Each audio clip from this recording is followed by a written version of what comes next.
Lotta fra la Garina Club, siamo al secondo cambio.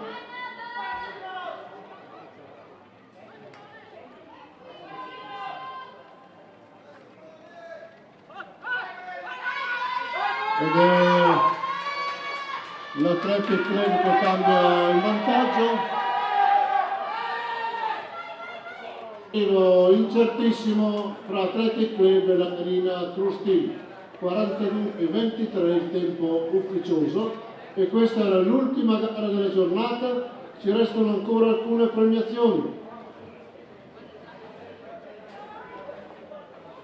3.000 siepi uomini,